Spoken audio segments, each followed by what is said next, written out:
Yo, you're back right here on the Gill Connections podcast. I'm so pumped. We're recording this on a Friday. I don't know. You're listening to this on a Monday. So hopefully you don't have the Monday blues, but man, we've got the Friday yays. I'm super excited. We're going to hop right into this. Help me welcome the head coach from Clarinda High School. We're going to learn more about where, because I know you're already asking, where in the world is Clarinda High School? It's in Iowa. We're going to learn more from the head coach there. Help me welcome the wise, the wonderful Mr. Chad Blank. Chad, how are you, sir? Doing great today, Mike. How you doing? Man, like I said, it's Friday, baby. And you know what? This is my job. So I'm always doing good. Got to be one of the best gigs in the world. Just get to talk track all day. Can't complain. It's hard to complain. It really is. If I'm complaining, it's about something petty. It's like, oh man, I didn't get my filet for lunch or something. I don't know. No, I don't eat filet. I got some leftover spaghetti here in a little There you bit, but go. tell us, Chad, where in the world is Clarinda High School, Clarinda High, Iowa? Yeah, Clarinda, we're in the southwest part of the state here. We're about 5, 10 miles from Missouri, about 30 miles from Nebraska. So we're pretty tucked down in here. Really, there's not a lot of reasons to come to Clarinda unless you got to go to Clarinda. Yeah. So it's not a town you're just going to drive through for whatever reason, you know. First thing we learned is Chad does not work for the Visitors Bureau of Clarinda. I was like, I I do didn't know where not. this Yeah, thing don't coming. tell the mayor. Don't tell the mayor. I assume, it's Iowa. There's a lot of small towns, and we know of Des Moines and Ames and Iowa City and things like that, Davenport. We don't really know much about Clarinda. So pretty small town. Yeah, we're about 5,000. Oh yeah. So Okay. if you want to go do your shopping, you're probably gonna have to drive to Council Bluffs, Omaha area, maybe down to St. Joe. So you got to make a haul if you want to kind of do a shopping day. Yeah, yeah. We don't have a Walmart here in town. Got to drive about 20 minutes for a Walmart. We do have a high Oh, window, so you gotta make some trips every once in a while. but how far is Council Bluffs? It's about an hour. Oh yeah, About an yeah, hour okay. drive to Council So, Bluffs. so Yeah. it's funny. I grew up in a small town in Alabama. I think we had when I was there maybe 7, 8,000 people, and it really resonated with me when you said we don't even have a Walmart. Like that's kind of Yeah. the basis. Like we had just Yeah. gotten a Walmart when I got to high school there, so it was like, oh, it's a big deal. So Right. it's funny, small town, not antics, but kind of economic Right. status. Like, we got a Walmart. We're good. We're Right. good. That's how you justify your population. Yeah, for That's sure. it. That's it. That's it. That's it. Well, man, thanks again for being here today. You got a lot going on in your life, man. So I'm really, really grateful for you being here. And we're just excited to learn more about you and talk some track. And maybe we can, we want to uplift and honor what you do as a track and field coach. And we want to bring as much value as possible to those who listen to us. I think I'm feeling good about this one. I feel like we're going to extract a lot of good stuff here, man. So, Chad, get us started, man. Let's get in our Wayback Machine and find out about you. Where does track and field start for you? Maybe I'm assuming you were a track athlete, but we're learning that not everybody was a track athlete who's coaches. Where does it begin? Yeah, well, I'm going way back. I remember going to maybe like some small town youth meets when I was a kid. I remember Hamburg put one on and on a gravel track, which those are still a thing around here sometimes. We have an Wow. all-weather track, but I remember running on a gravel track. I ran on a gravel track all the way through high school even. Wow. That was our home track was gravel. So yeah, ran a few youth meets. I remember not being so bad at it. I guess I was more into other sports when I was younger, and then middle school. You actually get the school team. I'm like, hey, I'm really not too bad at this. So, and then in high school, at the start, it kind of became a thing where it's like, okay, I understand how this is going to help me in football, basketball, baseball, and all these other things. I can get more explosive, I can get more athletic. And then, my sophomore year, we got a really good coach. She was actually a pole vaulter and sprinter at Mizzou. So it was really blessed to have her as a coach there through my sophomore and junior year. And that's when I really was like, hey, I think track can be something that I can do, not just be something I'm doing to stay in shape or get more explosive. Yeah. Like, I think I can do this a little bit. So, that's for me is really when it started, probably sophomore through that junior year, is when it really started to click, and colleges started calling and things like that. So, yeah, sophomore, junior year really, really started taking it serious. So you mentioned other sports. So you were playing other sports as well? Yeah, yeah, I was a four-sport athlete all the way through football, basketball, track, baseball. Loved to do Wow, it is that all. right? Yeah, I was in band as well. I was in a play. I just like to do stuff. I just like to be in things. Well, one, I know that's a little bit of the small town mentality because if you don't, there's For no sure. teams, right? But Exactly. I love that, because we talk about the value of multi-sport athletes, right? Not just Mhm. for the school and for the team, but for the athlete, right? Our local high school here, where I live in Mahomet, Illinois, just outside of Champaign, they do. It's such a big like culture part for them. They when you walk into the field house, they've got a plaque every year that says, "Hey, here are the two sport athletes at our school." And, there's a ton of names, and then they have one for three sport athletes, and then they have one for four. And, it's only Yeah. like one or two. Like that's a rarity to play four and the band for crying out loud. Yeah, yeah, it's definitely even becoming more rare. And I graduated. I think there was 26 kids in my graduating class. Went to a super small high school. Small. Holy We had less than 100, so it was like, if the athletes aren't going out for everything, we're not going to be very good. So the same starting five for basketball. Most of the time, those guys were starting in football. They were starting in baseball. They were on a four ball. It was all those things. So you just had to go out for things, and kind of builds a little bit of school pride that way too. You get really prideful for what you got, but yeah, 26. 26, 26. Dude, I graduated with like I think like 126 actually, Yeah. which is not huge by any stretch. I Mhm. immediately moved to Chicago after that small town in Alabama, and I was talking with one of my fraternity brothers, and he went to school at one of the big schools in Chicago, and he gets his yearbook out and he's kind of looking through it, and I was like, dude, how many kids did you graduate? And I think he said something like 1,000 or 1,200. I couldn't fathom that, right? Small town guys. I'm like, Yeah. so for 26, you knew, I mean, obviously you knew Oh, everybody in for your class, sure. you knew everybody in the Yeah. school, right? 100%. Yeah. Yeah. So out of 125 in my senior class, I think I knew everybody, and I knew probably the vast majority of the entire school, maybe some freshmen I didn't know, right? Mhm. So I asked them, I was like, so how did you know everybody? Like, 1,000 in your class, and then the whole Right. school. And he just laughed. He goes, dude, know everybody in the school. He goes, I didn't know everybody in my class. And I was just like, I couldn't Yeah. fathom that. Now, the reverse is I can't fathom 26 either. I mean, Right. 26 dude, is small. I mean, I know everybody. I know everyone's siblings. I know everyone's parents. I know what their parents do for a job. Like, you know what I mean? You just know everything about everybody. So man. it is nuts. Yeah. So Really tell small. me more, as you said, the sophomore junior year kind of feels like this important transition of like, yeah, I'm on the track team now. It's like, oh no, I'm a track athlete. Tell us Right. more about this coach. She came from Missouri.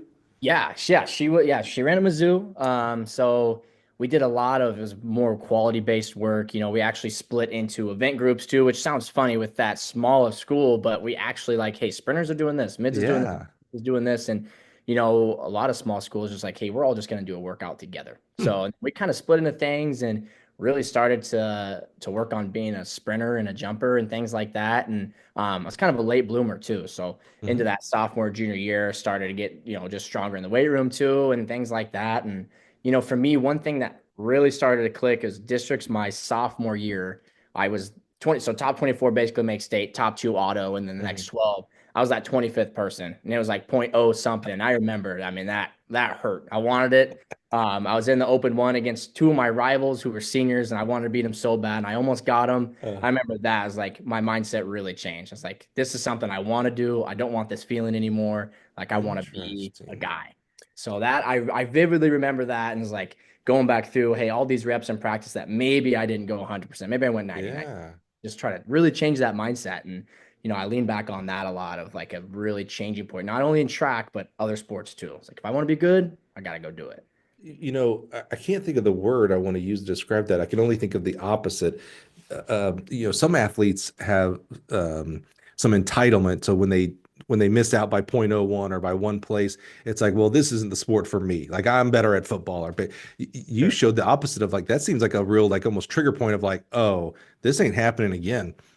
Like whatever I can do to like this kind of challenged you.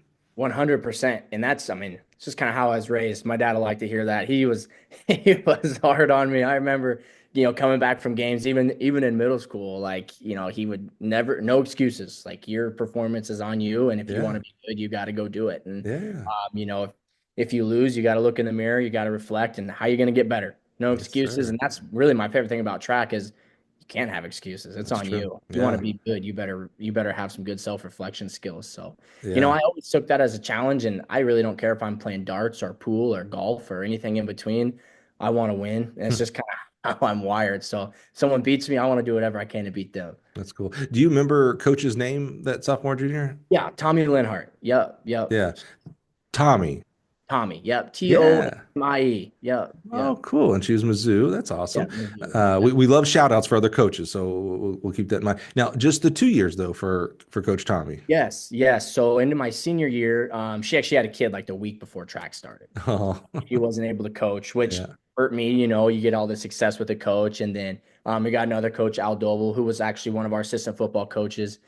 Still a great track coach, much different philosophy on things. It went from more, sprint based focus to we're going to run really hard, we're going to run a lot. And I think that's fine. Everyone has their different philosophies. And I think that's the first time in my life that I really started to think about training philosophies and how it's going to affect the way Mm, it's done, because hmm. I became more of a 200, 400 guy there. And in my senior year, my 2 and 4 got way faster than junior year. My 100 actually got slightly slower. And I remember just thinking, why? And that to me might have really kind of been a turning point too of that more coach mindset. It's like, Yeah. you're a high school boy. I'm just going to go work hard and do what my coach says. Now to, hey, if we train this way, I get better at this. If we train this way, I get better at this. I So, can't remember which guest it was. Forgive me, after 300 episodes, but one guest that we had on, I distinctly remember had a different coach. I think it was in college, but had a different coach every year. And I was like, oh, right. I was like, oh man, that's gotta stink, and yeah, because I think we would all say, like, one of the questions we talk about with recruiting for college coaches is like, asking the college coach, well, how long are you going to be here? Like, right, and which is always a crazy question because what they're always going to give you the answer of, yeah, forever, or whatever. right. But uh so I told the guest, I'm like, oh man, that sucks, man. You look back, you probably would want the other. And he goes, maybe. He goes, but I got to see four different styles, which made me start understanding, like, oh, coaching is not just some kind of science formula. That there is different ways, Yeah, and that led me to coaching. I wonder, I think if we went back, we'd have said, oh, I wish Coach Tommy would have coached you your senior year as well. Like, he would have said, yes, I want that. But right. instead, I wonder if this sounds like an unlocking for you of like, oh, wait a minute. Maybe there's something to this coaching gig. Yeah, I think so for sure. And like just personality wise, training wise, like everything was a lot different. And Hmm. as a kid who has high goals and was hoping, the coach he'd had the last 2 years would coach him his senior year and everything. Like Yeah, for I remember sure. that like playing like a big role psychologically for me. And Yeah. but I still trusted Coach Dole. He'd coach me in other things, and I just had to buy into what he was doing. And I definitely became a different runner throughout that year for Yeah. sure. Not in a bad way, Hmm. but just different. And I think that absolutely kind of sparked the coaching side of me, really thinking about philosophies Hmm. um, and different things like that. As you are going through senior year track season, so we start turning our eye to what college am I going to go to and what am I going to major in. Before I ask you about that step, though, but as a senior, was coaching as a profession at all in your mind at this point?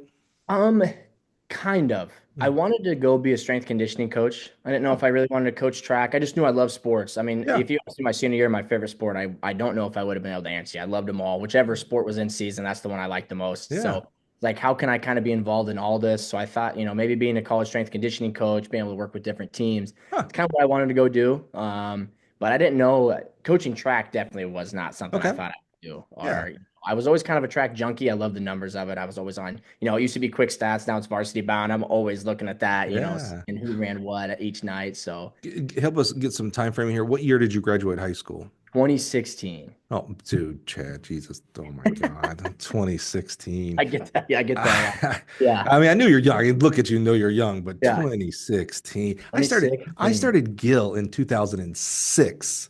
Ooh, yeah. Yeah. So my 10-year anniversary, I get my plaque and you're graduating high school. That's where we're at in life. Yeah, yeah, yeah. It's good. Yeah. Good. I love that. Thanks for that. 2016. Amazing. What Yeah.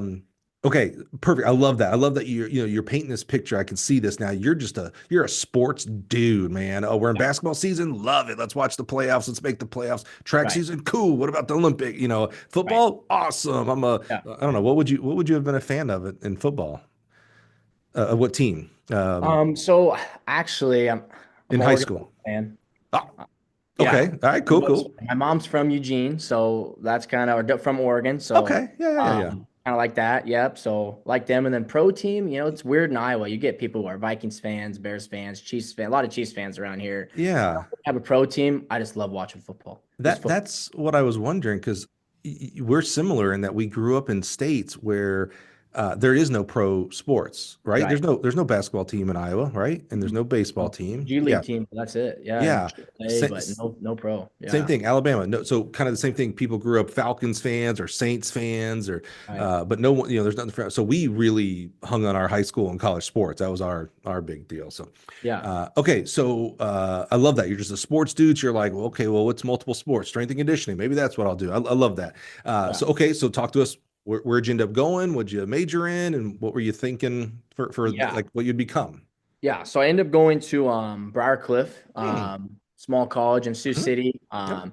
Me and Coach Nate Trine, we clicked right away through in the recruiting process. So I mean, I committed there probably April my senior year. Now you did a lot of sports. Are we talking about when you say committed for track? For track, yeah, Okay. for Yeah. track. So I didn't really get a ton of looks and other things, being a smaller school, and I Sure. didn't really go to camps and stuff like that. It's kind of tough to get the name out there. Yeah. I actually think track was probably my third best sport in high school, but it's just easier to get recruited from a small school. I mean, a time to time. Football, basketball, track.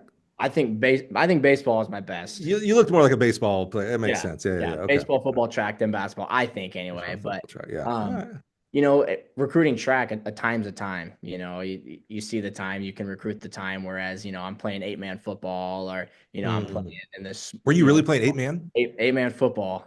8-man, that's where the Wow. dogs live. Yeah, 8-man football. Yeah. Did you say that's Yeah, where the dogs live? dogs live. Yeah, got to be an athlete down there in 8-man football. Got to do it all. So I played 11-man. I played Yeah, normal, non-dog, I guess. I don't know. right, right. What are the three positions you remove?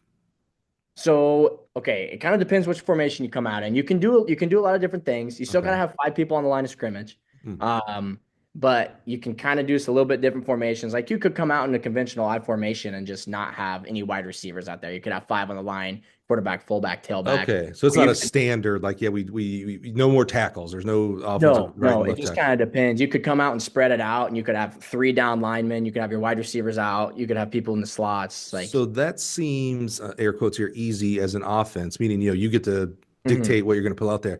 yeah. How do you adjust on that defensively then? Like you don't Oh, know if they're going to come out with five offensive linemen versus three versus receivers or no receivers. it's nearly impossible. Yeah, Most of the 8-man scores you're going to see is the 50 plus on each side. is that right? I, Like arena like, league? Yeah, yeah, yeah. yes, exactly. It's an offensive game for sure, which Oh, is that's probably why I liked cool. it so much. Yeah. Yeah, yeah, yeah, Yeah. yeah. That's cool. That's cool. I like that. That's Yeah. right.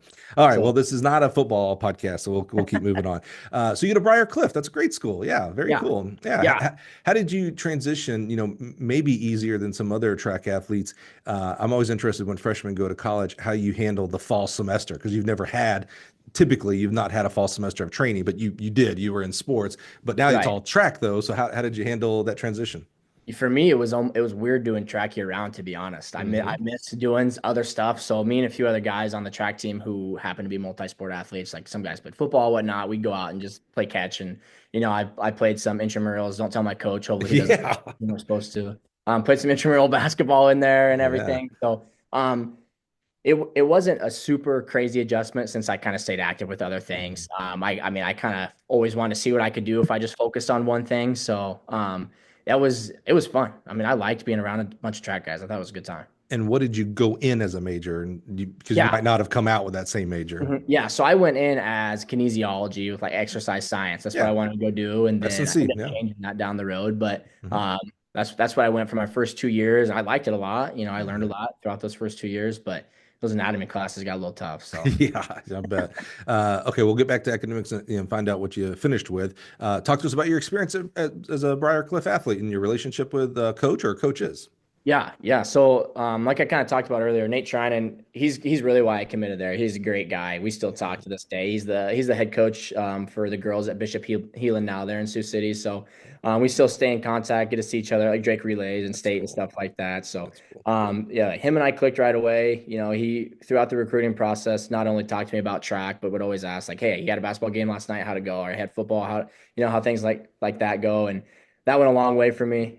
So ended up committing there. And the year before I committed to Briarcliff, I mean, they were fast. I mean, they had some guys going, 41 low in the 4x1, Yeah. four, or 312 in the 4x4. For NAI, that's Yeah. moving. So went there, had a really good time. Had a good successful first 2 years. Kind of caught the injury bug towards the end of Mhm.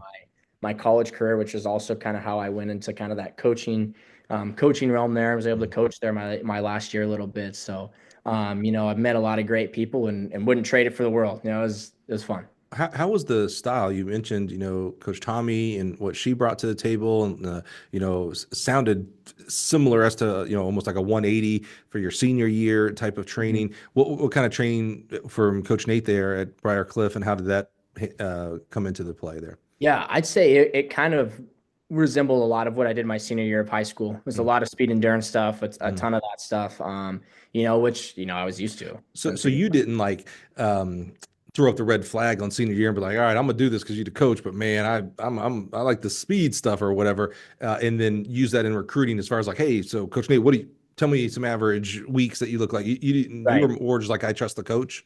Right, pretty much. Yeah. I mean, I'm not one to doubt a coach. I never really was. I was like, I'm just going to go do it to the best of my ability and kind of see what happens. Hmm.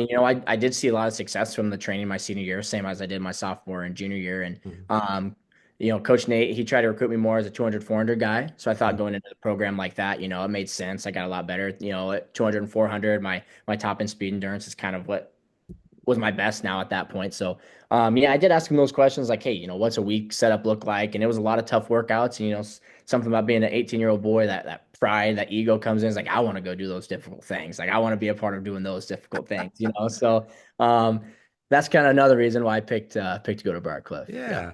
Yeah. And pause real quick because I am just, I'm a terrible interviewer and host.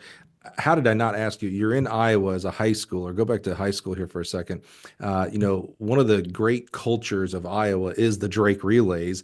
Mhm. And I've heard that qualifying for the Drake Relays in some instances is a bigger deal than qualifying for the state meet, which is also at Drake Stadium, by the way. Right. Talk to us. How did you interact? Did you get to go to Drake Relays and stuff as a high schooler? Yeah, so my senior year, I was the last spot in the 100. I was 32nd. So I got in. 11-1-2 was the cutoff that year, and Yeah. I That's was the cutoff. fast. It Wow. was Yeah. moving. Yeah. I thank God for a little tailwind that day. I got in, and for a small 1A kid going to Drake is like, I mean, that was Mm, awesome. That was, I'm looking to my left and right. I'm seeing Urbandale, Waukee, Iowa City. I remember it was one of my first times in high school that I felt out of place. I was like, "Oh boy, this interesting. this is the big leagues." But no, I was able to make it my senior year, and I remember that helping me so much at state my senior year. Like, hey, I've been there, done that. Like, I've been here. I know the lay of the land. I was able Hmm. to just relax and run. So, Hmm. I did make it in the 100 my senior year, which was really cool. And now it's Yeah. super fun coaching and bringing kids up Mm. there now too. It's super cool, and I'm able to use that experience that I had understanding what's probably going on in their heads mentally, being at a Right. small school and going up there and hopefully help them out a little bit with that. What So, was that like walking in? You mentioned seeing, Urbandale and Iowa City and all these kind of schools. yeah. And then like there's people in the stands. Like, were you nervous? Is this another challenge accepted, or how did it? I was super nervous. I was ready for the challenge, but I remember being Sure. nervous. I remember trying to put my bib on and like couldn't get my bib. And I was like, my warm-up stuff was off because they walk you down so much before. And I'm like, this is just a different experience for me. Yeah. And I remember, I don't know if he remembers this. I was talking to Corby Sander. He was the only other 1A kid who made it in the 100. I remember talking to him and we kind of knew each other from state track and stuff. And we were just kind of like, boy, I'm a little nervous. I remember that kind of called my nerves a little bit. I was like, okay, it's not just You're me. right, It's right, not right. just me. But you know, went and ran there. It was a fun experience. It was really cool. I did not run very well, probably because a little too nervous, probably a little too Sure, hyped up. But sure. yeah, it was fun. It was a good time. And Yeah. it's always amazing to me, the first time a kid qualifies for the state meet or a big meet like Drake, or a kid in college qualifies for nationals. And it's like, man, of all the meets you've raced before, conference is a big deal, things like that. Those are all extremely important. But those state meet, national meets, Drake Yeah. relay qualifiers, it's just different. And how do you prepare for it? How does a coach even prepare you for it? You kind of just got to go in there and get nerves and either fail or succeed, and then realize like, wait a minute, these are all still humans. This is still a 400-meter track. Like there's still a lot of the same things of every other meet I've been to. So yeah, Yeah. that's really Yeah. interesting. 100%. It's almost just trial by fire. You just got to go Yeah. do it, sink or swim, and learn from Yeah, it. That's that's all you right. can That's do. right.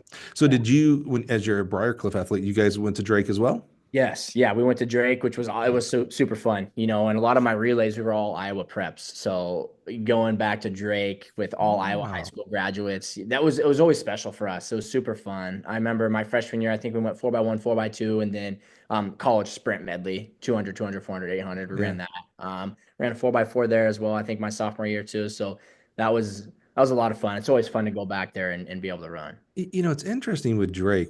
My favorite meet in the whole world. I don't. I've never heard a negative. And what I mean by that is around the topic of like, oh, it's the same.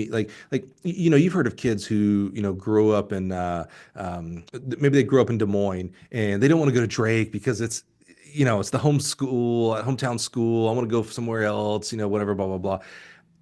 With Drake relays, these kids go to Drake relays, then you go to the same place for the state meet, and then they go to Iowa schools, and you still go to Drake. Like I never hear anybody going, you know what? I didn't want to go to Briarcliff because we went to Drake, and God, I'd done that in my Right. whole high school. Like everybody's like, oh, I've heard of plenty of people saying I chose a school in Iowa or I chose a school because they are a Drake school. Like they go to the Drake relay. Like it seems like it's just like I don't know, a black hole is not a great because that's a negative, but it's like this like vortex like just keeps sucking people in, and like once you're Yeah. in, it's like no, I want to keep going. Yeah, 100%. Yeah, and I thought that was actually a huge perk for me going to Briar Cliff. Like you said, I Yeah. wanted to go to a school that still went to the Drake Relays and was able to go be successful at the Drake Relays. That was a really big draw.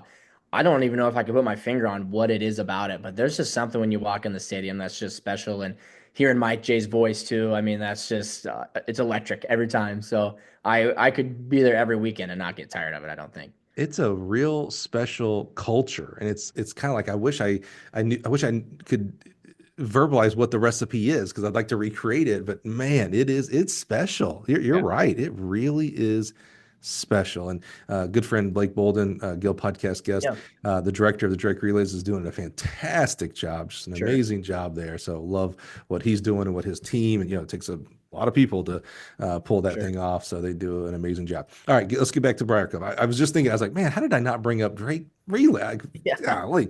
All right, Briarcliff. So first couple of years, you're studying anatomy and physiology, exercise physiology, things like that. Running seems like it's going well, but then you kind of somewhere around that second to third year, an injury bug hit and education change. What happened there? Yeah, so I started kind of catching injury bug. I felt like if it wasn't one thing, it was the other thing, and that was really new to me. I never had to really go through that. Yeah. I'm not really sure what it was. Some hip problems, some calf problems, just not one thing as the other. Kind of powered through that the tail end of my sophomore year. Was able to make nationals still, which was nice, but from there, it kind Wow. of like I won't even lie, it kind of trickled downwards from there. It's tough to hang on, but um, I then realized also at the end of my sophomore year, maybe strength conditioning wasn't something I wanted to do. I got pretty close with my strength conditioning coaches, and their hours were crazy. And I was like, God, Ah, I don't know if I want to do that. yeah. I wanted to go to grad school, things like that. Hmm. Um, but I knew I wanted to help people. I knew I wanted to be involved in people. And this is kind of when it started to be like, I kind of want to coach in high school. So what can I do Hmm. to get into the high school realm, coach something, coach a few things? Again, back to that self-reflection piece, I knew I'm not smart enough in any subject to teach a high school class. Those high schoolers are gonna be smarter than me. So I was like, I'm not bad at talking to people. What can I do? So I was like, you know what? I'm gonna go try to be a school counselor. So started taking psychology classes, majored in Wow. behavioral psychology those last few years, and when got my master's. Some people, it sounds like a 180, but I was literally about to say, dude, this is a 180. That's yeah, exactly what I was going to yeah. say. But like, I'm still able to help people. I'm able to be around sports, and those are the two things that kind of drive me. So it really kind of fits. You wouldn't think there's a lot of similarities between a strength conditioning coach and a school counselor. You probably picture two completely different people Yeah. when you think of that. But at the end of the day, I think what makes them tick is things that are very similar. It's like I want to help people be the best they can be. Strength conditioning is just I want to do it in the weight room. I just chose to maybe do it socially and academically, and then I still Right. get to do the sports stuff on top of that. So it's kind of best of both worlds for me, really. I don't believe we've had a school counselor on the podcast before. That's really interesting. So, Yeah. what does, and we'll come back to Briarcliff the last Mhm. couple of years and graduate and all that kind of stuff. But like, so tell me, like, if you were to tell me, I thought you were going to say you ended up, actually, I thought you were going to say you were a PE teacher. You ended up, Yeah, because you had a lot of, thought about that excess. too. Yeah, yeah, yeah. Yeah, There's that joke about, the PE teacher talks to the kids and says, who's the smartest teacher in school? And they're like, oh, Mr. Blank, the math teacher, or, yeah, Miss Simmons, the science teacher. And he's like, nope, me, because I get to play kickball all day and I make the same amount of money that same they do. amount, Yeah, yeah, yeah. 100%. Our PE teacher says it every day. Was that right? Yeah, I'm pretty sure I'd tell that every day too if I was a PE yeah. teacher. But so tell me tell us what a school counselor does. Yeah. So I mean, honestly, the biggest piece of my job is just talking to students, helping students who maybe aren't showing up to school or struggling with grades and things like that. And another big perk of my job is I'm able to talk with our athletes a lot too, and I'm able to kind of help them through recruiting processes and things like that. So, I think it helps me with track stuff too. I mean, I get to pull kids in and just kind of see where they're at mentally, physically, kind of how you doing. That way, it kind of doesn't cut into practice time too much. So. I'd say that's a big piece of my job is just kind of working with more at risk, but then I also get to just kind of talk with kids all day pretty much. So Yeah. it works out pretty well. Yeah. Well, you hit the nail on the head. Almost to 100%, every person who becomes a track coach says, I wanted to help people. That I didn't know, some people early on don't know that they want to be a track coach, but they're just like, I just wanted to help people. Yeah. And they gravitate towards coaching and school counseling and Yeah. teaching and things like that. That's really cool. Yeah. All right, we'll get back into that. So let's jump back again to Briarcliff injury. But, injuries are it's really interesting the way you're describing that, just kind of one thing or another, and you never had it before. When I look at athletes, at the highest level, the guys and gals that are winning gold medals at the Olympics and things like that, I literally like just look at them and be like, how lucky you got. Like injury could have derailed you, and plenty of Right. people have been derailed because of injury, and have done and tried everything in the world to prevent them, recover Mhm. from them. It's like, look at Usain Bolt. I'm like, wow, you escaped getting hurt.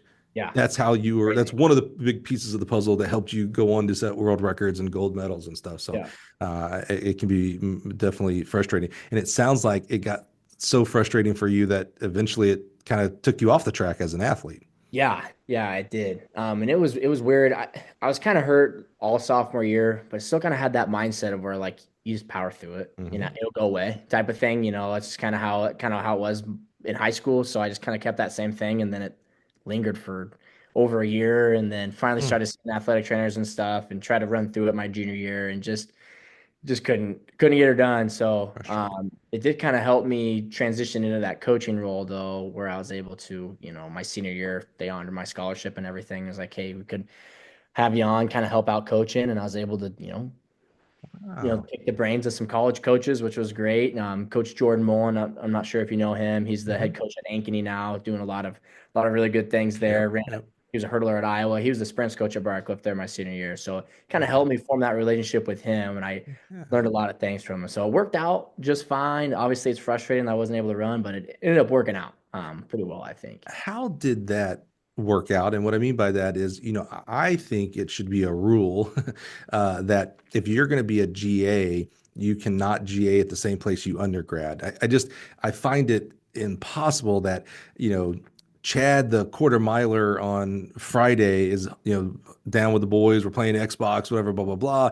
And then Monday, I'm a GA, I'm Coach Blank because there has to be a separation.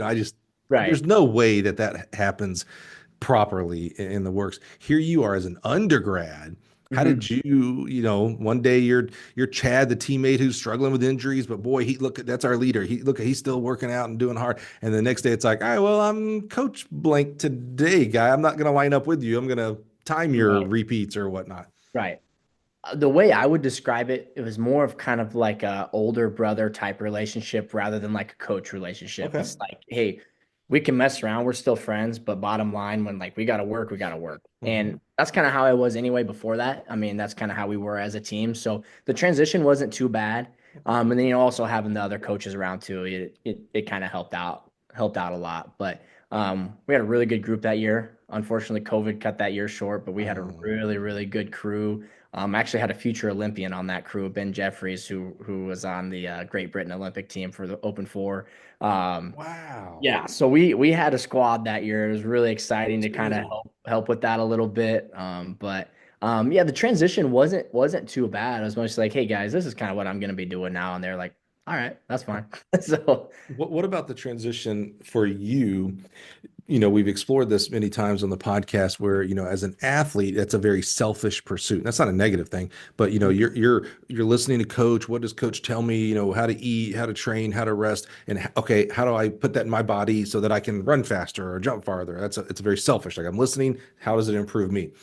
Coaching is literally the opposite. It's all this information I'm taking in on how to improve myself as a coach and things like that, what workouts, and now it's going through me to my athlete. So it's a very outward. How did the coaches help? How did you, you know, mentally go from, okay, I want to be the best quarter miler I can to, okay, now I got to help my teammates. And I know you kind of already had that because you explained like, you know, that's kind of my role as an athlete, but now it's completely on that side. There is no running a rep with yeah. me. There is no counting on me to be your anchor at the meet this weekend. I can only tell you what to do and help you while you're doing it.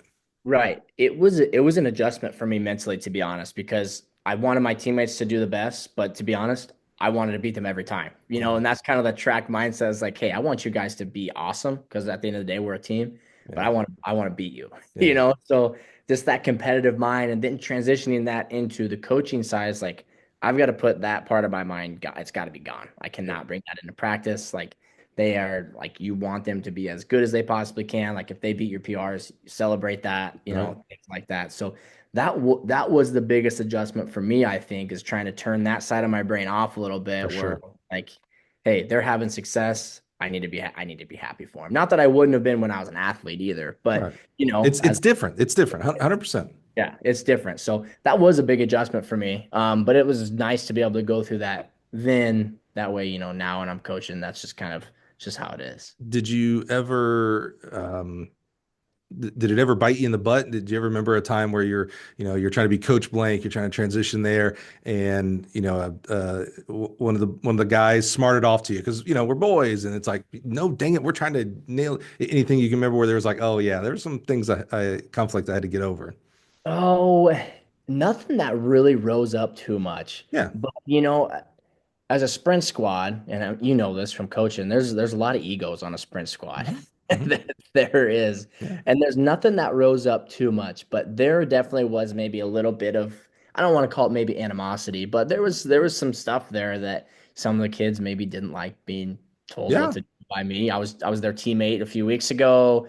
Now I'm trying to tell them what to do. But that's when Coach Mullen would kind of come in. He read that really well. He understood that too. So but that Exactly was right. that was kind of a difficult transition going into that. We all respected each other at the end of the day, but there's some underlying, sprinters like to compete, sprinters have an ego, and sprinters want to be the best. So it's tough to juggle that sometimes. 100%. We focus on the coaching side of that equation, but an equation has two sides. So absolutely, there's an athlete side of like, what are you talking about, dude? We were just arguing over what Madden team to play, and now Right. you're telling me to run Exactly. another quarter? Yeah. Who are you? Give me coach. Give me my real coach, Right. right? You might have Yeah. heard that or felt that at Right. times. So I have a lot of empathy for that. Yeah. Again, 100%. It's hard to go from again, your homeboy to your coach. That's why For I think sure. it should be, I hate to say illegal, Yeah. but the GA should not be able to No. do that. And Yeah. I think if you're going to do it as an undergrad boy, there better be some major protections Yeah. for all, For because it sure. could go south really Oh yeah. fast. 100%. 100%. Do you talk to us about the feeling though when it's one thing to run a PR. That's again a very personal, selfish thing of like, man, I ran the fastest I've ever run, Yeah. and now be happier for other people that they run PRs. Do you remember kind of that feeling of like, oh man, I think I'm like, how about this is probably maybe a better way to ask it. Do you remember a time during this period that you kind of thought like, oh, I am Coach Blank. I'm not Chad, the former teammate. Like I'm Coach Blank. I really helped someone.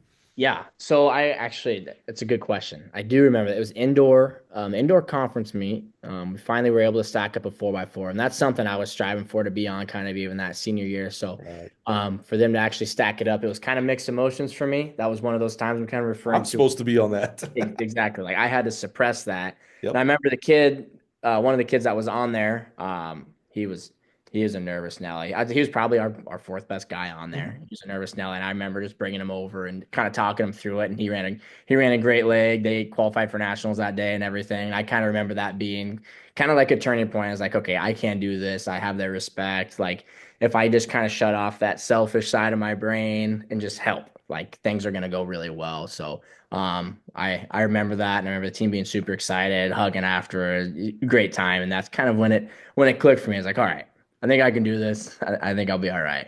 You know what strikes me about that? First of all, it was a good question, right? Because it's kind of the first seed that's planted, or the first growth that comes from that seed of coaching. But what's interesting to me, the real thing to point out to that is you. We've been having more and more discussions on the podcast about, and through Twitter as well, about coaching. The X's and O's might actually be the easy part, and air quotes there, but the easy part, and it's Yeah. all the other stuff: the coaching, the people, the personalities, egos, all this other amalgamation of stuff, leadership, your character, your athletes' characters, etc.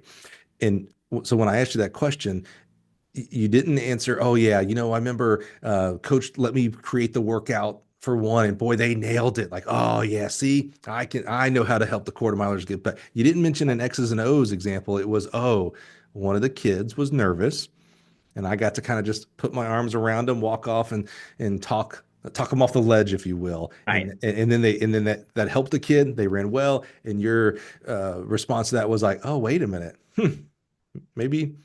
Like you kind of recognize it's easier for us to say like, oh, you're a sprint guru, so you know how to train quarter milers and 100 meter. And in reality, it's like, oh yeah, you're a coach because you know how to help people. Right. Yeah, and that's a huge piece of it. I mean, especially, I mean, coaching high schoolers, you never know what's going on at home, what's going on mentally when they show up to practice. Like That's right. trying to get them locked in for, hey, this is what we're doing right now. And if you do it That's cool. at 100%, things are going to go just fine, you I, know? I love that example. I think it just keeps emboldening this thought process we keep exploring on Twitter and the social media in the podcast about, the X's and O's might be the easy part. It's all the other stuff. And so that's kind of been my mission, passion, encouragement for like track clinics. When you go there, it used to be not that long ago, 90 to 95% of the topics would be how to jump farther, how to throw farther, how to run faster, all this kind of stuff. It's getting maybe around 80-20, 75-25, 70-30, where Yeah. we're getting more culture, team building, mental side, those kind of things, which I think is, like I said, I think we're learning that might be the bigger part and the harder part. What class do you take that says, hey, how to identify that this kid's nervous, what to say and how to say it away from the gang? Yeah. I don't know that there's a class for that. So it's an Right. amalgamation of a lot of things, including empathy there. So okay, cool. I love that. Thank you for sharing that story. I love that. That was really good. It's a great example for our coaches to hear that it wasn't you didn't tell them to fall back on your block starts that you worked on. You didn't talk about the lactic threshold workout we did. As like, Right. oh man, let's talk about you're prepared. It's all the other stuff. Yeah. That's awesome. So you go through this senior year like an undergraduate assistant coach kind of position. You end up graduating with not sports psych. What did you end up counseling? What Uh, was your actual degree? I had a, was it psychology degree Oh, under. okay. Yeah. Yeah. And normally I believe if you're going to become a psychologist or psychiatrist, like it's a guarantee, like sure, you get your undergrad in psychology, but you have to go to grad school. Yeah. Is this same for a school? Did you have to go to grad school? Same thing. Yep. Yep. I actually did Mm. it online through Buena Vista, got my Hmm. master's in school counseling. So Yeah, finished cool. that up in 2022. And while I was doing that, I was coaching here. So worked out pretty well. Yeah. Cool. And so when you say here, Clarinda, Yes. Yep. In Clarinda. so Yep. you This was so my first gig. That's right. yeah, so you graduate your undergrad, you go back home, you're helping to coach and taking your online master's class, and Mhm. then so I mean we know you're a Clarinda now, so you graduated and did you get a counselor job like right off the bat? So I worked for while I was getting my master's. I was head boys coach then, just boys. We went co-ed a little later on. But then I was working for the AEA as a was a school-based interventionist. So I was basically being a school counselor in Clarinda, but through the AEA. And then right What's after I'm sorry, what's AEA? area education agency. So it's just like an Iowa thing where they have different area education agencies where like, okay, I work for the AEA, but they like place people in schools. Like, hey, Okay, this school might need this support. So got you it, work got with it. them, but you go to that school. Yep. Okay, okay. And then it kind of worked out nice where one of our counselors was kind of stepping into another position right when I got my master's, and then I just kind of filled that role. It worked out really well, kind of crazy. So, yep, then been doing that since. Yeah, that doesn't happen. I mean, No, wow. no. For me to be Especially head track coach and all that, it's yeah, crazy how and it just especially small town, small school. I mean, there's just, less people, less turnover, right. wow, dude, hmm you lucky. That's what I'm learning. You're just lucky dude. I got really lucky with this role. I mean, the head track job, being able to get that right out of college was awesome, and Right. then right when my master's is done, being able to get exactly what I want to go into, it was crazy. It was nuts how it worked, but Dude. I'm blessed. I'm Yeah. blessed with that. Count your blessings. Absolutely. Yeah. So you've been the head coach there now. You said that was in 22. So this is your third year? Well, I got the head coach job right after undergrad. So this is year 5 for me Okay. with boys. This is year 3 as the co-ed boys and girls head. Got Yeah. it. So how have you evolved in those 5 years? It kind of started 6 years, right, in your senior year of Yeah. college. But Yeah. how, when you look back, you can't do well, I've had so many years of experience. You've had 5, 6 years. You're a pup. Right. If we use a race analogy, you're barely in the blocks Right. of this race, right? But you have evolved. Well, let me say it this way. I hope you've evolved. You're not the Yeah. same coach today For as you sure. were 5 years ago. When you kind of look in the mirror, what do you see how you've changed in a positive light over these 5 years? Yeah. I hate to kind of use something we already talked about, but It's okay.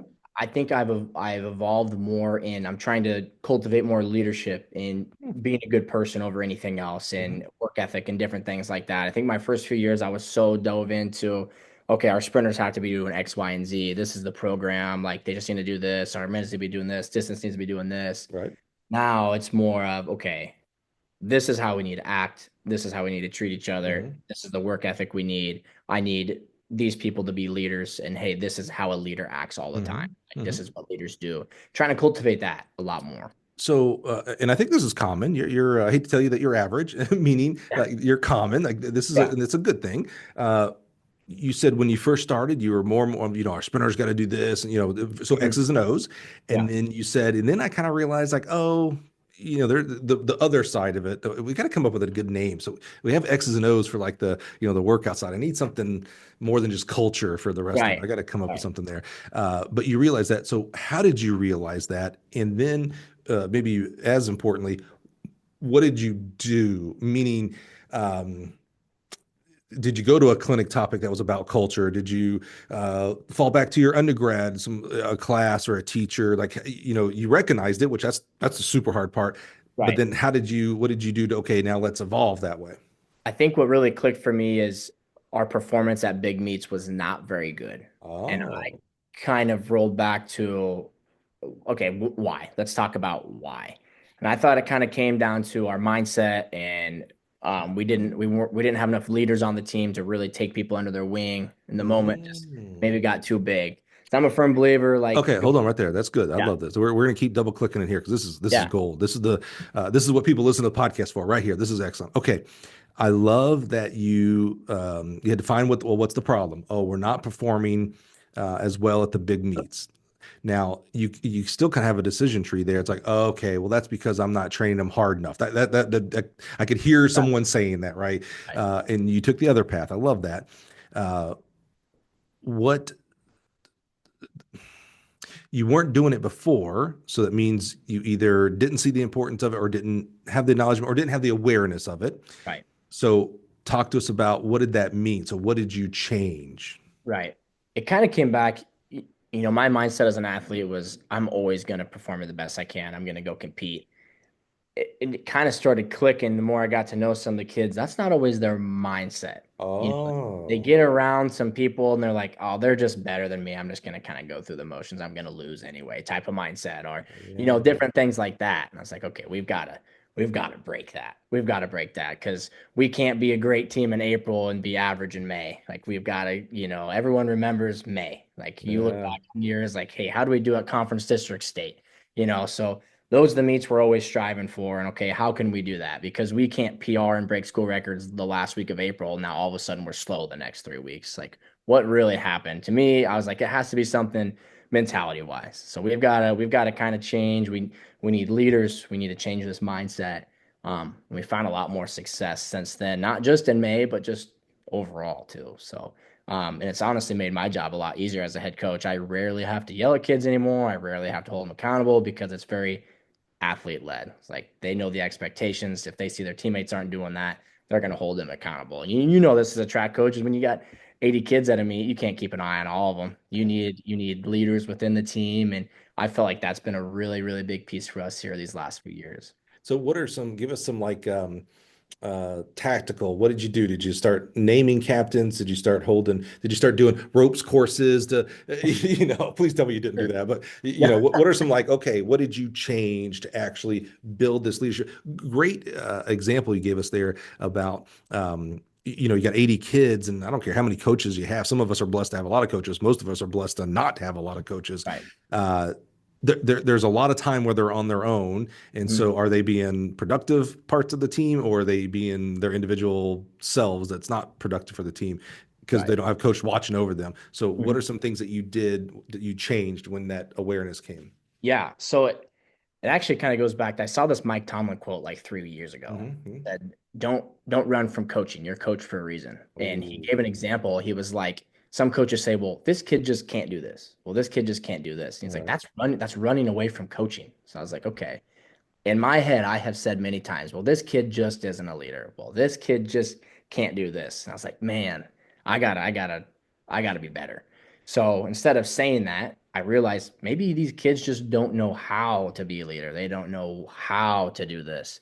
So it's again advantage for me being a school counselor. I can pull these kids in and we can go through situations. We can talk about this stuff. It's like, hey, I saw this yesterday at practice. I think we should do XYZ instead of that. Like, I think you would get a better response, because sometimes kids would try to be leaders and it wouldn't be well received. And the kids are like, well, I'm not going to be a leader then if that's how it's received. And it's like, well, did you go about it the way you should have? Right. Instead of just giving up, let's work to be better at this. So it's just kind of teaching them like, what is leadership? What is that like, and kind of going from there. Last week we had Colin Hunter from Byron Center up in Michigan, Mhm. and we talked a lot about how young kids are easily dismissed by adults. And what you just said there about like, oh, they're not a leader. Oh, they're not. I think that happens to young kids from air quotes every adult out there. I think sometimes their parents are telling them that. I think sometimes their teachers, sometimes their youth, their minister. I think it's easy for us to dismiss young Mhm. people because they're young people. Right. And so I love, I mean, first of all, bravo to you for having that awareness like, oh, wait a minute, I got to stop doing that. You're working with a very precious age group, 14 to 18. Even our 18 to 22-year-old college coaches don't think, I mean, I know they look like grown men and women. They're Right. still kids. What do they say? The Yeah. brain isn't fully formed until like 25 on average. It's like So 25. yeah, Yeah. they're Yeah. still pups. Remember, the easiest way to do this is remember when you were 21. Oof. You had it all together? No. No. So you're dealing with this 14 to 18-year-old age group where, a lot of people are, all they want to do is, play video games. All they want to do is scroll on their phones. Oh, we don't have the same leadership when I was a kid, all this kind of stuff. Right. And you had that same mentality in parts, right? And then you were able to like, wait a minute, hold on. I love that. I wrote down that quote, don't run away from coaching. It's easy to say that and just dismiss it. But okay, if you recognize that, well, you the coach. Go be the Right. that my favorite quote is from Bush Exnader, another Gill podcast alum, Mhm. who said, "You the coach, be the coach." Meaning, yeah, I think I think it was almost the exact same quotes there of like, all right, well, Yeah. that person's not a very good leader. What are you gonna do about it? Oh, that person's not a very good sprinter. I mean, like you can easily see that, right? If I were to say the kid's not a very good sprinter, it's like, oh, well, I'm a coach. I'll go make them faster. Exactly. Okay, well, you're a leader. You're a coach. You're a teacher. You're an adult. You're an adult. There, bottom line, right there. You're an adult for this kid. Mhm. They're not very good leaders. What are you gonna do about it? Right. And you decided, well, I'm going to do something about it. Right. 100%. And I'm almost disappointed in myself for running from coaching for a while on some of those things, you Wait, wait, know? wait. Okay, I again appreciate that honesty, and I'm sorry to butt in here. I appreciate that, but it's almost the exact same thing we were just talking about, but in a different level for you. Unless you died not being able to understand, oh, these are kids and I should be teaching them, you got to learn it at some point too. And so whether you learn it as a, maybe some kids learn at 18 years old, if like, wow, I can be a leader for other people. If I see someone struggling, well, what am I going to do about it? I'm going to help them. Some of us don't Right. learn until 20, 30, 40, 50, 60 years old. So Right. thank God you learned this as a 25-ish year old person, not a 45. Like you're ahead of the game. So Yeah. so give yourself some grace, I guess is what I'm saying Yeah. there. Yeah. I appreciate that. Yeah, yeah. Well, I appreciate that for sure. And like I said, we've seen a lot more success since kind of trying to take this mindset. And I Yeah. don't think we're, no offense to the team we have right now, we're not as skilled. We're not the most skilled team we've had, but Yeah. we've shown the most improvement. And we broke 3 school records already this year. And I just feel like it goes a long way. It goes a lot longer than a lot of people think. So It'll are think. you doing anything kind of cool and unique? And you may not even think it's cool or unique, because you do it every day. So it may be just like, yeah, this is what we do. But help us. Somebody's listening right now, going, "Oh, wait, Chad, wait, I'm in this. I'm in this. Like I'm right now. This is where I'm at." Do you uh, do you pick captains a unique way? And when I say unique, you may not think it's unique. So talk to us about what are you doing to be the coach and help these guys and gals with leadership and ownership of their team. Yeah. So the first thing I talk to him about is you got to lead by example before anything else. No one will listen to a hypocrite. You can't be doing XYZ and try to tell people to do it a different way. And we don't pick captains. I'm a big believer the kids are gonna just gravitationally go towards those leaders. Hmm. We'll know who the captains are without having to have to see on their chest. I'm a firm believer of that. Right? Hmm. So the biggest thing, lead by example and get to know your teammates. Like, Yeah. we're also not going to listen to if you don't have that relationship built with them. So I Yeah. think if you do those two things, you lead by example, you're doing the right things, you're working hard, you're being nice to people, you're Yeah. getting to know people. I think I think things kind of take care of themselves. Yeah. And also we talk a lot about mindset. It's like a bad mindset's contagious, so is a good mindset. So Uh-huh. if Uh-huh. you're attacking these difficult things, everyone else is going to. But if the fastest person on our team has an awful mindset, we're in trouble because that's going to trickle down to everybody. So having that mindset, being respectful, working hard, doing those little things, getting to know your teammates, Yeah. those little things go a long way. Long way. Any books or articles or podcasts that you like? Do you have a book club or anything like that? Or No, no, I've thought about a book club. There's a Mhm. few books, and they're kind of cliche books. Chop Wood, Carry Water is a good Mhm. one. Mhm. The Subtle Art of Not Giving a Uh-huh. F. Yep. No, no, That's a no. that's a really good one too, because I feel like kids try to kind of put on a facade that they don't really care what people think, but 100%. they care what people think. So a few of those things, and quit worrying about what other people think about you all the time. Yeah. Do the right thing, and things are gonna be okay. Can you imagine? Maybe you had this in your life. I know I certainly had, where I thought that, right?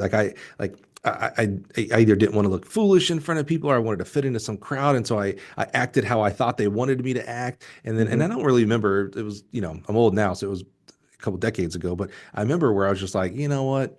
I don't care anymore. It was almost like it almost sounds negative. I almost like just stopped caring. It's like I just don't care anymore. If you don't like me for who I am, I don't give a, Right, you know, exactly. Yeah, and it's like, well, someone's got to like, there's 8 billion or whatever people on the planet, like someone's got right, to like me, right? for sure. And I remember as I started kind of like understanding that new feeling of like just being myself, of like how freeing it was. Like, oh, I don't have to act like this. I don't have to fake this over here.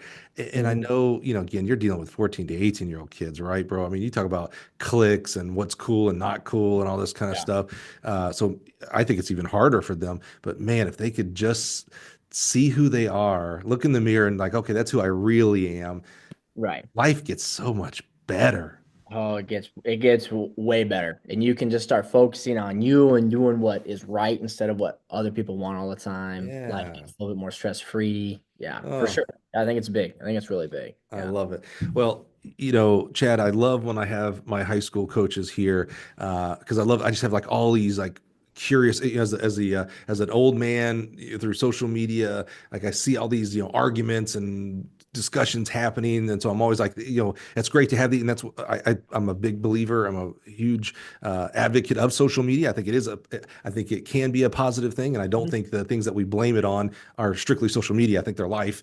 So and then you can either run from it or you can be the light in that. So I was like with our high school coaches, your boots on the ground, man. You're in the mix as a counselor. Geez, you are literally in the mix of what 14 to 18-year-old kids are doing. So I've got just like I don't know, I've got a litany of questions. I just kind of want to pepper you. Yeah. But before I do Sure. that, anything else that we should have talked about here, up to 2025 there at Clarinda? Anything that you're doing unique, or you want to make sure? Yeah, man, I wanted to share this story. I just want to make sure we don't miss anything there. No, man, I think we've done a pretty decent job covering a good amount of it. Yeah. I don't know, I'm not too unique, I guess. I just kind of Yeah, you know that kind of go through it. isn't that the reality though? I mean, Yeah. I know, and this isn't a 2025 thing. This was the same in 1985 and 1995 and things like that. But we all, and I hate to blame media, but the things that we consume tell us that we want, we're special and you're unique and all that. And it's like, at the end of the day, we're all quite average. And I'm sorry. Now, there's things that you can be unique in, but overall, we're dudes and dudettes that are trying to live a life, and hopefully, the majority of us are, realize that the positivity is being with a group and being good to people and not Yep. shunning people away for various stupid reasons and things like that. So it's kind of weird to say like, hey, sorry. The good Yeah. news is you are average. If, Yeah. if you weren't, it's like, well, what's wrong with you actually? If Yeah, you're not average. So for sure. I think it's a positive thing to say there, Chad. Okay, man. So you are in. Is the senior class at Clarinda still around 26, or has it Well, grown? so I didn't graduate from Clarinda. I graduated from a small town west of here. Oh, I Um, had Clarinda in yeah. my head. Oh, that's Okay. all right. Yeah, Yeah. yeah. But Clarinda's about 80 kids per Okay. class. Yeah. Okay. Yeah. I had because we started by asking where Clarinda was, so I just in my Yeah. head. No, Yeah. all Sorry about good. that. Yeah. Okay. No, all good. But Yep. but you're in the neighborhood though. Yeah. Yeah. Close. Yeah. About Okay. 30 Okay. Good. miles east of where I grew up. Yeah. Okay. Okay. Yeah. Because I was going to ask because see I thought you went back to Clarinda as in you graduated there, went to Briarcliff, came back, and so I was going to ask like, oh, do you work with some of the teachers that taught you, but you were in a totally different school? Okay, Yeah. Yeah. all right, I'm caught up now, Chad. No, Okay, all good. All good. talk to me about 14, 18-year-old kids. You are in the muck of it. And all we hear, it's easy for us to hear through social media and the news and all that stuff about just how lazy this group is, how for athletes, how D1 or bust, no matter how good or not good they are, and probably most of them are average, right? Right. We hear all this, they don't talk to each other. They're only, Instagramming and TikToking and all this stuff. What's your experience when you're working with this age group? Yeah. I try not to fall into the trap of this generation's just like this. We're the ones that are kind of teaching them. So if anything, it kind of falls back on us if we're 100%. willing to When allow someone my age complains about young it. people, I'm like, but you're their dad, but Right. you're their mom. Like, who are they get it from then? Yeah. You're the parent. Right. Don't run away from parenting. How about that? Exactly. There we go. Let's put that on a shirt. Yeah, that would be very helpful. Um, but no, I mean this group, they're very social media driven. That's kind of, I mean, that's how it's probably going to continue to go, and I can even see it from the time I graduated to now. It's a lot bigger piece even from 2016 from when I was Yeah. in. Did you have a cell phone in high school? Yeah, I think I got my first smartphone my sophomore year of high school. That's when it kind of started to become a Yeah. thing. Wow. So Hmm. yeah, but now everyone does, man. Yeah. Everyone. But not, did you have a lot of social media with that smartphone? Not really. I think I had Yeah. Facebook. I think that was Yeah. it. I was gonna say it wasn't much, right? And Yeah. I'm not posting anything crazy on Facebook. My grandma's on there, I can't, I can't, I can't do anything too nuts. Um, but yeah, this generation, I mean, I don't fall into the lazy thing at all. I think they work really hard. I think they work just as hard as the kids were when I was in high school. Hmm.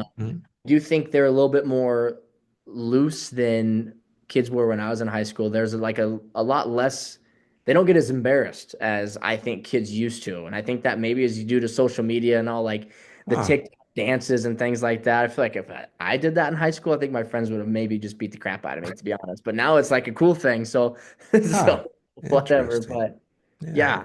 yeah. But yeah, they I think they're fairly the same as that used to be even 10 years ago when I was in high school, to be honest. So, They have access to so much more, just like we do as adults, have access to so much more information, meaning that it's so easy right now to go on TikTok, YouTube Shorts, etc., and research, quarter miler training or 100-meter right. training.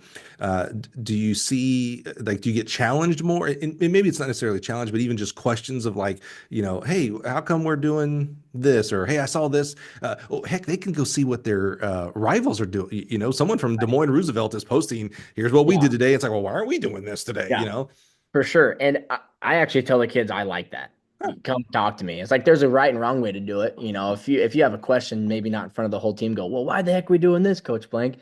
Come talk to me one on one. I actually like that because for me, that means they care.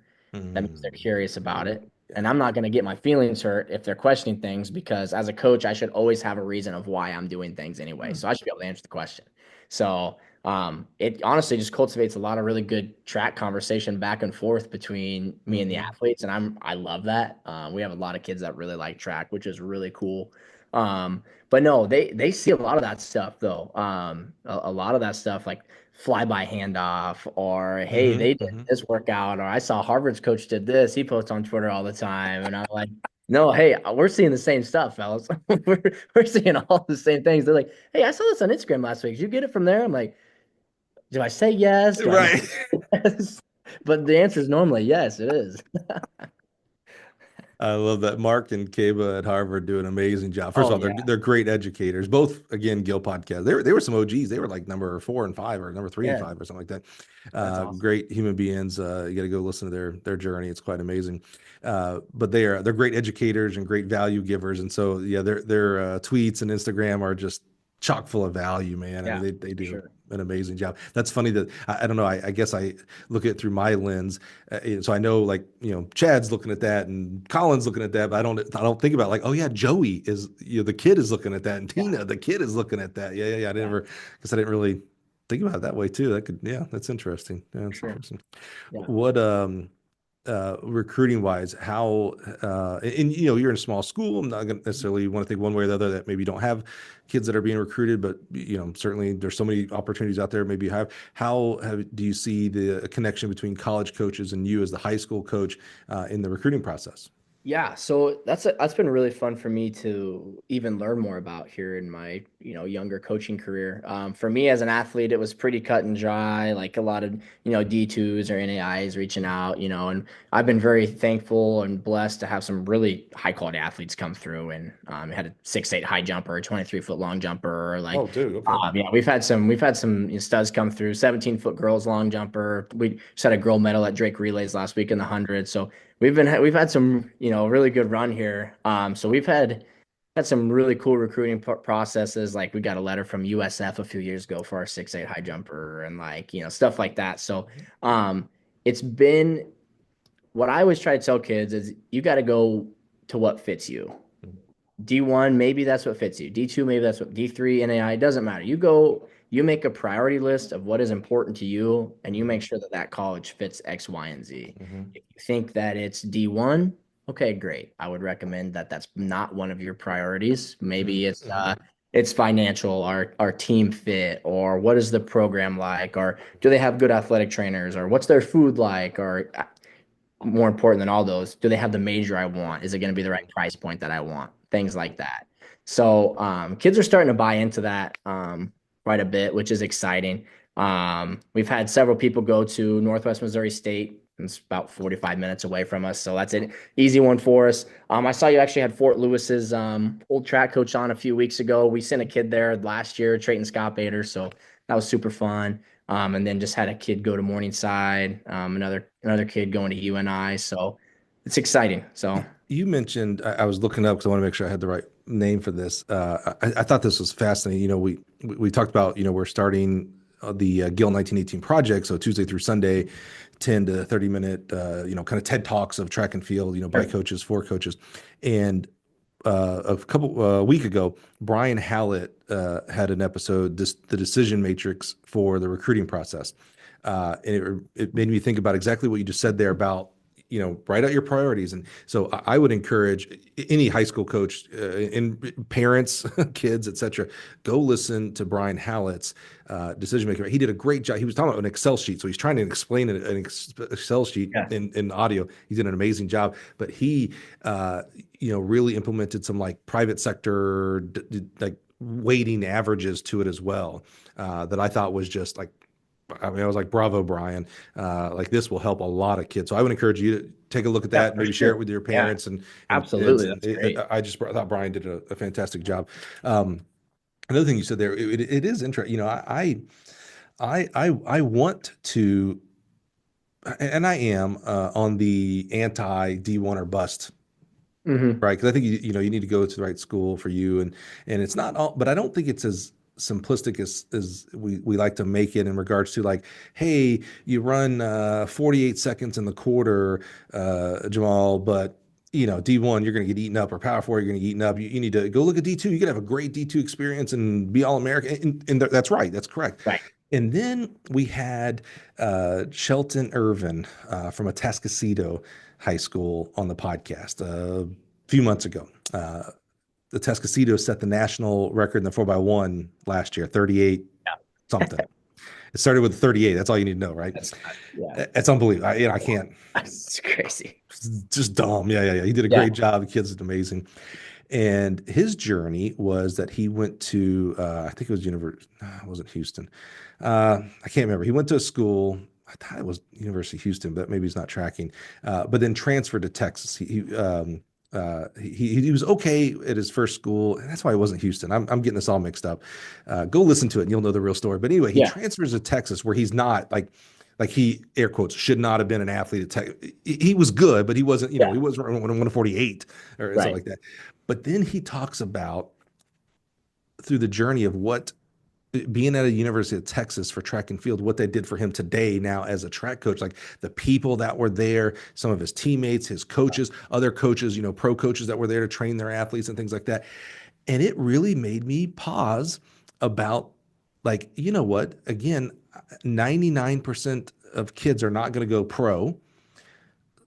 So so that could be the argument of like, well, then go to a Briarcliff and have a great experience and go to national, experience nationals and Right. NAIA nationals. That's a big deal, bro. I don't care if it's D1 or NAIA or JUCO. That's a big deal. You made it to the top meet of your area. That's huge, huge. What a great experience, and the pomp and Yeah. circumstances that happen, the gifts and all that kind of stuff. Right. That's so cool. But then can't it also be like, hey, maybe you should go to LSU, Texas, Troy University, the big universities that are out there, Right. because of everything else that if you're not going to go pro, maybe you're the 10th best quarter or quarter miler or half miler, and but all the people that are around you make you a better 30-year-old and 40-year-old and 50-year-old one day. It really Yeah. just kind of, I don't think there's a cut and dry answer, but it really like made me pause and like, oh, he had a better experience not being a stud at Texas, but he's a better coach today and a better like he had all these like, I hate to say connections, but like he easily could pick up the phone and call people for help for coaching. And it was like, it's Right. because he went to Texas. It was really, it changed me a little bit in regards to the like, man, go to Briarcliff, go to Drake, go to Davenport. You don't Right. have to go to Iowa or Iowa State. Go there if that's the right place for you, but you don't think that you're not as worthy or having as good or you have less of a chance of having a great experience because you didn't go to Iowa or Iowa State. That's Right. not true for sure. Yeah. That's a really good point. I've actually never really heard that side of it, to be completely honest with you. Dude, That go listen. I'll have to watch It, that. it, it was Yeah. this is May, right? So yeah, it was this year because it was after the Texas Track and Field Coaches Association after January. So it was somewhere around February or March. But Shelton Irvin, the Atascocito, Okay. yeah, it changed me, bud. It really did. Yeah. I I like again that. more of kind of going from a cut and dry, like, yeah, you don't have to go D1. This D1 or bust mentality will you'll bust you up, right? And then it Right. was, and again, D1 or bust is not the right thing, but his journey, it was like, wow, he is a better person because he did go walk on at Texas. Yeah. Like and didn't have the same experience. He wasn't a conference champion or anything like that, but boy, all the other stuff Right. made him better. It was A lot of interesting. stuff you don't think about too in a recruiting process. So Not that's at all. I yeah. think, your job as a coach, tough job here is the expectation of the financial part of it, though, I think, right? So when you're working with a kid and they're like, man, Coach Blank, I grew up a Hawkeye, man. I want to go to, I want to be a 400 hurdler at Iowa. Right. And it's like, dude, you run 58. And that's cool. That's great. I'm not belittling you, but Right. those kids, he's, Joey's got kids, 49 and 50s and, Right. They're maybe flying. 50, maybe 51 is like his eighth kid. And it's like, but so that's fine if you want to go and walk on, if Joey would let you, in this example. But if the expectation is, yeah, I want to go to the University of Iowa to be a 400 hurdler, and I think I should get a full ride. Now that's where your conversations with the parents and the kids and those are difficult, right? Because you're what they hear you say is you're not good enough for a full Right. ride. Right.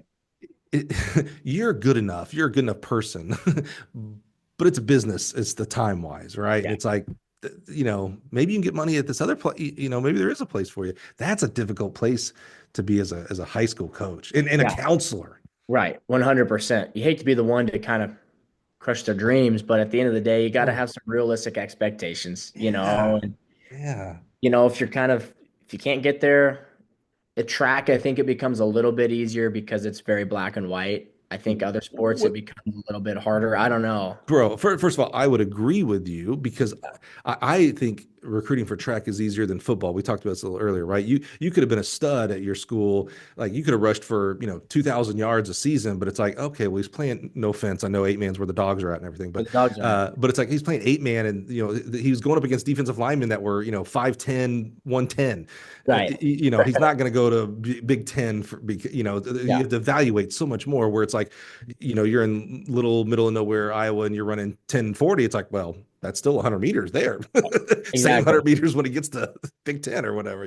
Right. So yeah, it's like, so I want to agree with you that it's easier to have those expectations with track, but yet every day I'm reading on Twitter how coaches are being, contacted by high school kids at 58 second quarter miler and saying, yeah, I'd love your school. I'd love a full ride. And it's like, what you mean, bro? Like, did you even look at Right. my results? Because Right. you're right. It is easy. It's right there. I can look at every Yeah. result. Tifers has Mhm. changed the game, if you will. Oh, yeah. Internet has changed the game. And yet we still have these mismatched expectations. Right. Yeah. 100%. And I think, with having conversations with any of our track kids, it's like, well, okay, to go D1, it's going to take XYZ, D2, it'll take XYZ. And that, so far, it's been fairly easy to have those conversations, just trying to, have realistic expectations. But, maybe that day where the kid thinks they're better than they are might be a little bit more difficult for sure. Yeah. Yeah. I mean, like that 6'8" high jumper, that's a great example, Yeah. right? I mean, Yeah. that's really good. Again, not taken away. Is he still in high school or did he go on No, he somewhere? graduated. Yeah. He graduated Is he already. still in college or did he graduate college yet? He is working. I think he's just working, didn't go to college. Yeah. Oh, okay. I just want to be Yeah. respectful. I don't want to Yeah. be. No, you're good. I don't Yeah. want to call out some kid who's doing like 7'8" No, right now. I'm like, oh no, God, you're I'm sorry, man. You no, you you're made me. good. Yeah, I was wrong. I You're was wrong. all right. 6'8", 6'8's really good. No, Right. every high school coach in the country would take a 6'8" high jumper. Yeah. The vast majority of colleges would absolutely take 6'8". Yeah. But I don't know that the Power Four is taking 6'8", or if they are, that they're doing much more than a books or 15%. Right. Depending on a lot of factors, right? What other events they're doing, et cetera, et Yeah. cetera. Yep. And so, but that kid gets a letter from South Florida. Absolutely, they should be. That kid may pop 7, and they're like, okay, we can maybe Right. start talking, right? But it would be hard to.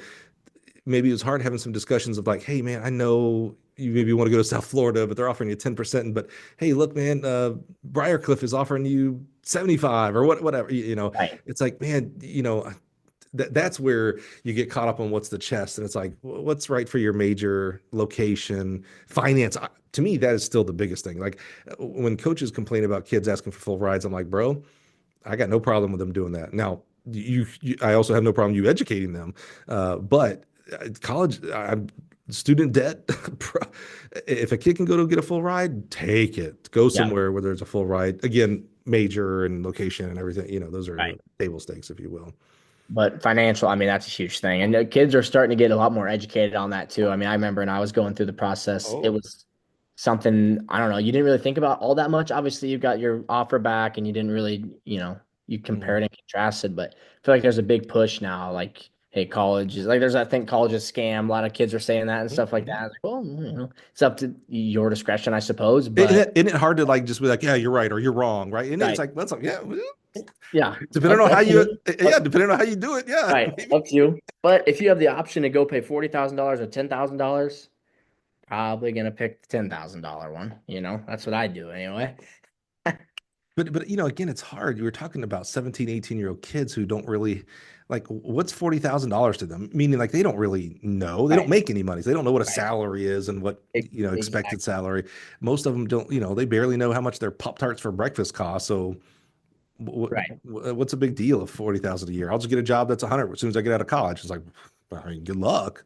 Yeah, exactly. Like they don't have a great concept of how much money that really is, or Yeah. when they're like, "Yeah, you'll get $40,000 at 5% interest rate when you're graduating." You're Oh like, yeah, "Oh, don't even talk about interest whatever." rate. Yeah, yeah, right, Yeah, right, what's right. 5%? That's nothing, you know. So are you having these as a counselor? I mean, I know our coaches on a daily basis and our teachers are having these. Are you more having these? Are you having these conversations more because you're a counselor? Is that kind of what a lot of for your seniors that you see and even Yeah, juniors maybe? absolutely. And again, another advantage of me being a counselor and a coach is I have time to have these conversations with kids, which is really, really nice and help them out any way I can. And I'm still learning too a lot about it. But again, I'm just trying to make sure that they find colleges that fit them. Mm-hmm. It's like, hey, Hmm. just 5% sounds like not much, but over X amount of years, that's a lot of money. All right, so let's think about this. How do you keep your ego out of it? Ego is not bad. Bad ego is bad. And what I mean by that is it's cooler.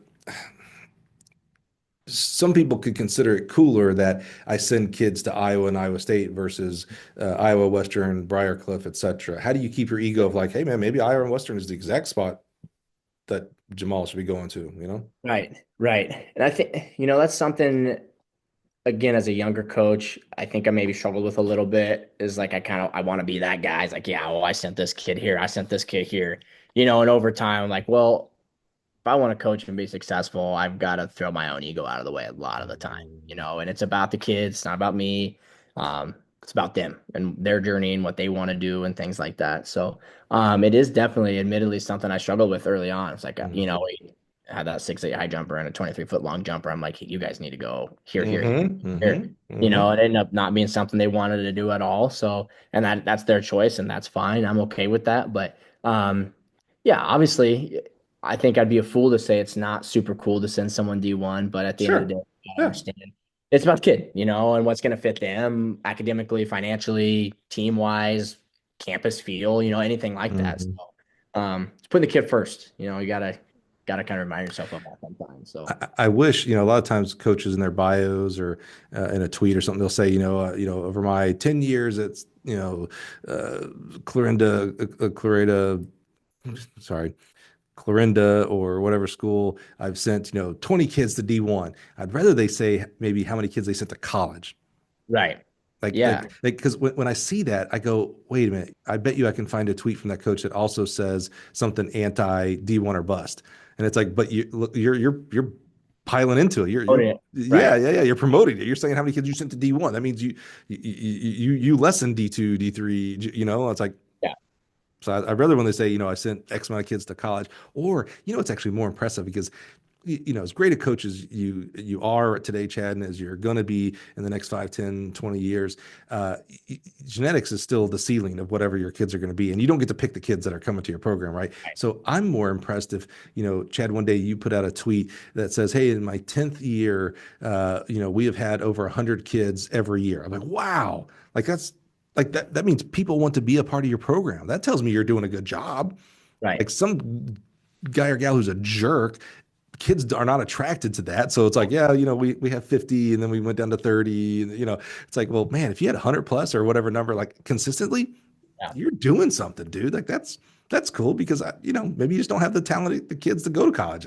That's not your fault. You're Right. coaching well, Yeah. as long as you're coaching well. Yeah. Right, for sure. Yeah. And that honestly, it's where you bring that up. That's a goal for us is try to get to 100 boys and girls together. We're at 85 this year. So we're growing. Just want to get that number. Just want to keep How, growing. how big's the school, student We wise? have about 80 per class. So what was that? Quick math. So 320-ish, three, Yeah, yeah. 320-ish, 9 through You're 12. you're a counselor, not a math teacher. That's cool. Yeah, right. Yeah. And so you have 80, so 36. So roughly 30-ish, almost 30% of your student body is on your track team. Yeah. Yeah.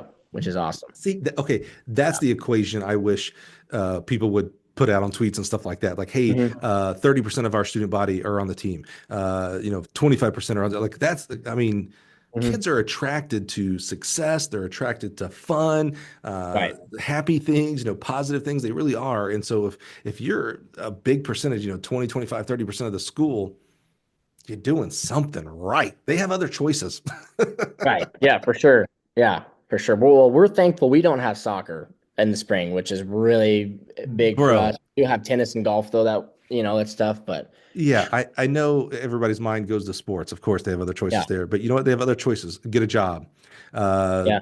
play video games, be the chess club, walk their dog. They have a lot of go hang out with their friends, go make TikTok videos. They have a Yeah. lot of For sure. choices. For sure. Yeah. It ain't about just the sports, buddy. They have a Yeah. lot of choices. Go be Yeah, a that's for sure. a, a super academic. I'm gonna study my math more instead of go to track practice. You know what I'm saying? They got a lot of choices, buddy, and they choose to be a part of your Yeah. program. That to me is the bravo part of it, man. I I love that. appreciate it. I love Yeah. that. Last question here, kind of about recruiting, as you've had, coaches reach out and things like that. There's this, again, I'm just always trying to help bring people together. There's a reason why we call it the Gill Connections podcast, right? I'm always trying to connect people. So there's an argument, kind of two sides to a coin of should the college coach contact the high school coach to talk about the kids, or should they just go straight to the kid and the parents and things like that? I see both sides because I was the non-contactor, but I see both sides now in today's world. What's your kind of thought and opinion on that side of it? Yeah, that's a good question. I feel like we've had a little bit more success when the coach kind of contacts me and then I kind of sit down with the kid and we talk about the college a little bit. Hmm. A lot of times I see when the coach contacts the kid right away, whether it's like on Instagram or Twitter or whatnot, the kid will just like, yeah, this coach reached out. I'm not really interested, I guess. I'm like, oh, Oh, why not? So, interesting. for me, I feel like we've had more success when they contact me. I mean, I guess that's up to them and their personal kind of recruiting, strategy, kind of what they want to do. I actually think the best way I've seen it is coaches being at like the state meet and stuff like that. Our One of our distance kids just committed to Washburn, and the Washburn Oh, coach man, gave him great a card. school. It was 30 seconds after he finished the state cross country race. Hey, we'd love to have you down. Gave him his card, and it loved it. Went on a visit, committed 2 weeks later. So that Wow. that was really cool. He thought that was the best. He thought he was walking Yeah. for a while. So I thought that was cool too. So I think in person still is great. I know college coaches are super, super busy, but man, when you can get a kid in person, like at a meet, like they're like, it shows you care, different things like that. I think that's probably the best way. But I think either way is fine. But we've had some good success with coaches reaching out to me and then me talking to the kid a little bit, getting them in That's cool. contact and stuff like that. So I love that. You mentioned Washburn, the head coach. He's not the distance coach, but Cameron Babb, also Gill podcast alum. Here's my thing when I point out who podcast alums are. We're at episode 313, 14, whatever we are around here in this point here with you, Chad. Well, that means we've had 300 other coaches. I had someone tweet me the other day, "Hey, how come you haven't had Mouse Holloway on the show?" And I was like, "Bro, he was guest number 30. Like he's an OG. He's been right. here before all these guys and gals, right?" Yeah. It's like, so I'm just really, we have such amazing coaches in our library now. Boo Schexnader, Dan Paff, Right. Thea Thomas, Diljit Taylor. I mean, just amazing, amazing coaches. So I'm always just kind of wanting people to like, whatever app you're on right now, or if you're on YouTube, just go back, like just scroll. It's easy to scroll with these things and go look Right. at some of the amazing people. I just don't want them to get lost in the shuffle. So you mentioned Washburn, and Cameron Babb he's an amazing, amazing Yeah. coach, and he was a lot of fun. All right, Chad, start wrapping us up here today, man. You're so young. I love this. But I know you still kind of have an eye towards the future. You're not just looking at today as you look forward to 25, 2026, 27, 28. What's got you excited there at Clarinda High School? Yeah, we got, this is my 5th year here. I feel like we got a lot of good things rolling. Culturally, we're in a good spot. Kids know what to expect. And now it's starting the fun part of, seeing these kids as freshmen all the way through seniors and seeing the development and stuff like that. That's super fun. So Cool. we got a lot of really good young groups coming through and we're excited to see what we can do with those groups. we had a kid in 800. He opened up the season at a 218. He went 206 last night. So we're really excited about little things like that. We got a really good senior class graduating, and talking to these younger guys like, hey, they're going to graduate at some point. Someone's going to have to take their spot. So we're excited to just keep building. We always want to just continue to build and build and build and see what we can do from there. That's so cool. Yeah, that's great, man. I love it. You're doing a great job there. I just, I was I coached high school for 2 years and college for 8. So my mind is more always thinking about our colleges, and they get the more pub, right? As far as like social media and things like that. But I tell you, I am just fascinated with our high school coaches, man. It's again, 99% of your kids aren't going to go on to college, right? But 100% or they're not going to go on to compete track in college. But 100% of them are going to go on and become moms and dads and business owners and teachers and coaches and counselors and all that. And your impact, your positive impact on these young kids it's immeasurable. Most of them aren't probably going to tell you thank you, and maybe certainly some are going to tell you today as an 18-year-old, and some are going to come back as you get older, Chad, as 30-year-old parents and professionals, and they're going to come back and be like, man, coach, I remember when you set me straight when I thought I knew it all, and you gave me that tough talk or whatever, or you encouraged me to, that's how I ran 206 is because of your encouragement. And it's a big deal to these kids. It's hard for them. They don't have the kind of brain capacity to understand to say thank you today, but you're making a huge impact on them, which then they go out and make a huge impact to society. So, I think what our coaches, our track coaches, and specifically here, our high school coaches are doing is just, it's not rewarded enough. And that's why we started this podcast to kind of shed some light, whether you're your 5th year in coaching or your 50th year and everything in between. It's extremely valuable and it's rewarding.